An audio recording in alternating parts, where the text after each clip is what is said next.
दोस्तों इस वीडियो में बात करेंगे देश और दुनिया की सबसे बड़ी खबरों के बारे में। लेकिन सबसे पहले अगर आप भी गोदी मीडिया और मोदी सरकार की नीतियों का विरोध करते हैं तो वीडियो को लाइक, शेयर और चैनल को सब्सक्राइब करना ना भूलें।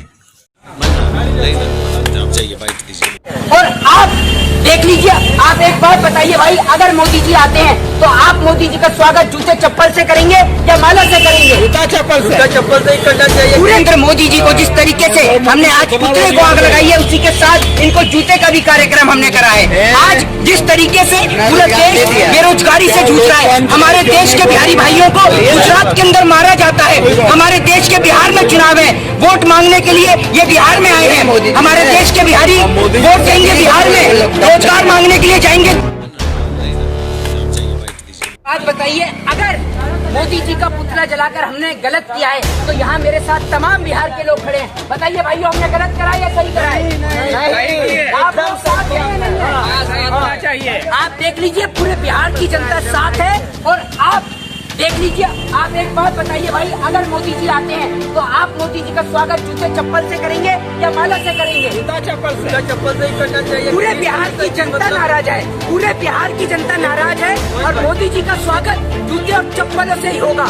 और जब तक इस देश के युवाओं को रोजगार नहीं मिलेगा, बहन बेटियों को उनका हक और अधिकार नहीं मिलेगा, जंग जारी रहेगी। आपको क्या लग रहा है? पूरा देश रावण का पुतला जला रहा है, लेकिन आप लोग ने तो जो हमारी सरकार है, उन्होंने जो किया है, आप उसका पुतला जला रहे हैं। देखिए, मैं और मेरे मित्र पंकज श्रीवास्तव ने आज जिस तरीके से बिहार के अंदर का पूरा देश आज इस नरेंद्र मोदी के कारण हमारे देश के युवा बेरोजगारी से जूझ रहे हैं, हमारे देश के किसान आत्महत्या कर रहे हैं, तो इसको नरेंद्र मोदी जी को जिस तरीके से हमने आज पुतले को आग लगाई है, उसी के साथ इनको जूते का भी कार्यक्रम हमने करा है। आज जिस तरीके से पूरा देश बेरोजगारी से जूझ रहा है, हमारे देश के बिहारी भाइयों को गुजरात के अंदर मारा जाता है, हमारे देश के बिहार में चुनाव है, वोट मांगने के लिए ये बिहार में आए हैं। हमारे देश के बिहारी वोट देंगे बिहार में, रोजगार मांगने के लिए जाएंगे दिल्ली में। बदल सकते हैं, लेकिन पुतला फूकने का क्या मतलब है? क्योंकि आज विजयदशमी के मौके पर जब रावण का पुतला जलाया जा रहा है,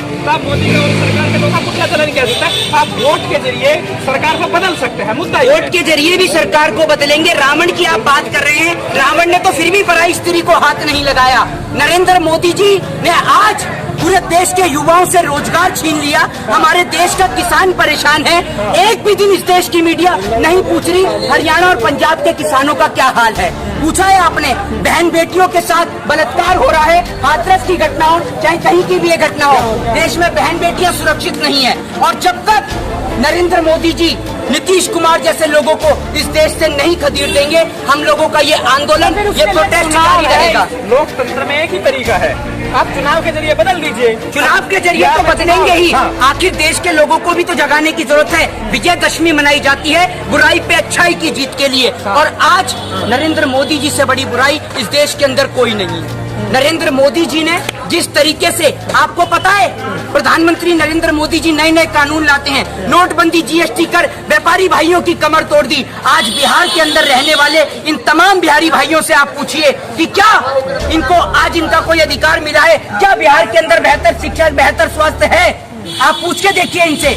और जब तक ये आंदोलन जारी रहेगा, जब तक देश के अंदर नरेंद्र मोदी जी का भाजपा मुक्त भारत नहीं बन जाएगा, और अब ये देश पूरा भाजपा मुक्त भारत बन के रहेगा। पंकज जी, बिहार में चुनाव भी होने जा रहा है, जो भी सारी घटनाक्रम हो रहा है उसको सबको चुनाव से जोड़कर देखा जा रहा है, तो ये विरोध का कैसा तरीका है? हम लोगों ने 25 सितंबर को ही दिल्ली में ज्ञापन दिया था, दिल्ली पुलिस हेडक्वार्टर में। ये हमारे पास उसकी प्रति। आखिर गृह मंत्रालय के आदेश पर क्यों नहीं अनुमति दी गई, क्यों रोकने की कोशिश की गई? ये सवाल उठता है। क्या हर साल बिहार में बाढ़ आती है? बाढ़ की विभीषिका के कारण जिस आत्मनिर्भर बिहार का नारा दे रहे, अगर बिहार में बाढ़ समस्या की निदान होती तो पनबिजली होता, नहर परियोजना होती, खेती होता, मत्स्य पालन, पशुपालन होता।